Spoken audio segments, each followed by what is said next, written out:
प्रिय विद्यार्थियों, एडवांस वरिष्ठ माध्यमिक विद्यालय मुंडहाल की ऑनलाइन कक्षा में आपका स्वागत है। आज हम आपकी पाठ्य पुस्तक अक्षतिज भाग 2 की राम लक्ष्मण परशुराम संवाद नामक कविता का चौथा पद करवाते हैं। प्रसंग आपका पहले वाला ही है। कौशिक सुनहु मंद येहु बालको। परशुराम जी कहते हैं कौशिक अर्थ है विश्वामित्र। राम लक्ष्मण के गुरु का नाम विश्वामित्र है।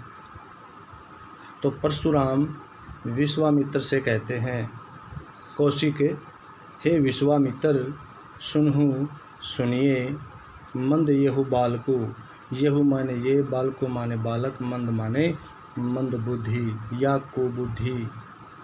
कुटिल कठोरिया कुटिल, कालवश काल देवता के वश में, निज माने अपने, कुल माने वंश को, घालको माने विनाश करने वाला, विनाशक या विनाश करने वाला। परशुराम जी कहते हैं कि हे विश्वामित्र सुनिए, यह जो बालक है बड़ा ही मंदबुद्धि या कुबुद्धि पूर्ण और कुटिल है। यह बालक बहुत मंदबुद्धि और कुटिल है। यह काल के वश में होने वाला है या काल के वश में है और अपने कुल का विनाशक है। निज माने अपने, कुल माने वंश का, घालको माने विनाश करने वाला है। लाइन समझ में आ गई। भानुवंश, भानु माने सूर्य, वंश माने वंश, सूर्यवंशी। राकेश कलंकु, यह वंशी है लेकिन चंद्रमा की तरह कलंकित है। कलंकु माने कलंकित, राकेश माने चंद्रमा। सूर्य वंश रूपी चंद्रमा का कलंक है। लाइन समझ में आई। निपट निराया बिल्कुल, निरंकुश जिसके ऊपर किसी का कोई वश न हो। अबुद्धू मूर्ख, असंकु निडर, शंका से रहित। क्या कहता है कवि? परशुराम जी कहते हैं यह सूर्य वंश रूपी चंद्रमा का कलंक है। निरा या बिल्कुल, निरंकुश, मूर्ख और निडर है। यह बालक निरंकुश है, मूर्ख है और निडर है। काल कवलु होई छन माही। काल कवलु, काल का ग्रास, होई माने होने वाला, छन माही माने थोड़ी ही देर में। परशुराम जी कहते हैं कि यह तो थोड़ी ही देर में काल का ग्रास बनने वाला है।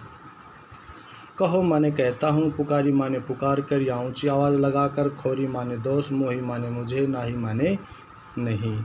मैं तो पुकार कर कहता हूँ कि यह क्षण में ही या थोड़ी देर में ही काल का ग्रास बनने वाला है। बाद में मुझे दोष मत देना। तुम हट कहू जो चहू उबारा। परशुराम जी कहते हैं जो तुम चहू माने चाहते हो, उबारा माने बचाना। यदि तुम इस बालक को बचाना चाहते हो, कही माने कहिए, प्रतापु माने प्रताप, बलु माने बल, रोसु माने रोष, हमारा माने मेरे। परशुराम जी कहते हैं विश्वामित्र से कि हे विश्वामित्र, यदि आप इस बालक को बचाना चाहते हैं तो आप इसको मेरे प्रताप के बारे में, बल के बारे में और रोष के बारे में बताइए। और तुम हट कहू, और तुम्हें इसे ऐसा करने के लिए मना कीजिए, तुम इसे ऐसा करने से रोकिए। हट कहू माने मना कीजिए या रोकिए। लाइन समझ में आ गई होगी। लखन कहो मुनि सुजसु तुम्हारा। फिर लक्ष्मण जी कहते हैं, लखन कहे, लक्ष्मण जी कहते हैं, मुनि हे मुनि, सुजसु सुंदर यश तुम्हारा माने आपका। लक्ष्मण जी कहते हैं परशुराम से कि हे मुनि, आपके इस सुंदर यश को तुम ही आपसे, अक्षत माने अच्छा, को माने कौन, वर्णन पारा माने वर्णन कर सकता है। लक्ष्मण जी कहते हैं परशुराम से कि हे मुनि, आपका जो सुंदर यश है, उस यश को आपसे अच्छा वर्णन कौन करे सकता है। यानी जो आपका यश है उस यश को आपसे अधिक अच्छा वर्णन और करने वाला कौन हो सकता है।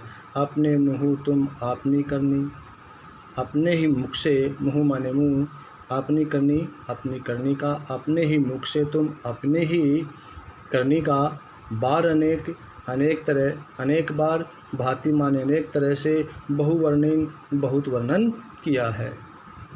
लक्ष्मण जी कहते हैं कि हे मुनि, आपने अपने मुख से अपने ही यश का वर्णन अनेक बार अनेक तरह से वर्णन किया है। नहीं संतोषु, इतनी बार वर्णन करने पर भी अगर आपको संतोष नहीं है, तय माने तो पुनि माने दोबारा कुछ कहो, अगर इतना कहने के बावजूद भी आपको संतोष नहीं है तो दोबारा कुछ और कहिए। जनी रिस रोकी दुस है दुख सहूँ, जनी रिस मानो, रिस माने क्रोध को, आप अपने क्रोध को रोक कर, कैसे, दुस है असहनीय क्रोध को रोक करके आप दुख सहूँ, दुख को क्यों सहन करे रहे हो। परशुराम से विश्व लक्ष्मण जी कहते हैं कि आप अपने क्रोध को रोक करके जो असहनीय दुख है उसको आप क्यों सहन कर रहे हैं। वीरवर्ती धीर तुम धीर अछोबा, परशुराम से कहते हैं लक्ष्मण जी, आप तो वीरवर्ती, वीरता के व्रत को धारण करने वाले हो, धीर बड़े धैर्यवान हो, अछोबा अक्षोभ से रहित हो यानी शांत हो, गाली देत न पाऊ शोभा, आप गाली देते हुए शोभा नहीं देते। गाली देत न पाऊ माने पाते, शोभा माने सुंदर या शोभा, आप गाली देते हुए शोभा नहीं पाते। समर सूर समर करनी करही, कहीं न जनावी आपू, कौन कहता है, लक्ष्मण जी कहते हैं सूर योद्धा, सूरवीर, समर युद्ध क्षेत्र में, करनी अपनी वीरता के द्वारा करके, कर ही माने करके दिखाते हैं। सूरवीर युद्ध क्षेत्र में अपनी वीरता का कार्य करके अपनी वीरता को दिखाते हैं। कहीं न जनावी आपू, और युद्ध क्षेत्र में अपनी वीरता को जनाकर जताकर सूरवीर कहकर अपनी वीरता को नहीं दिखाते। यानी जो सूरवीर है युद्ध क्षेत्र में शौर्य काम करके अपनी शूरवीरता दिखाते हैं, वो कह करके अपनी वीरता नहीं दिखाते। विद्यमान रन पाई रिपु, कायर कथि प्रतापु, क्या कहते हैं, विद्यमान रन पाई रिपु, रन मान युद्ध क्षेत्र में, पाई माने पाकर, रिपु माने दुश्मन, युद्ध क्षेत्र में अपने दुश्मन को मौजूद पाकर के कायर लोग ही अपनी प्रशंसा का वर्णन करते हैं। कथि ही माने कहते हैं, प्रतापु माने अपने प्रताप का, कायर लोग ही अपने प्रताप और अपने बल का बखाने कहकर प्रकट करते हैं।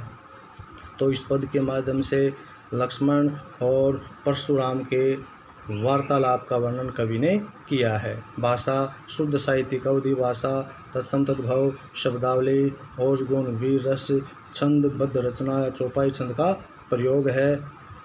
आशा आपको ये कविता अच्छी तरह समझ में आई होगी।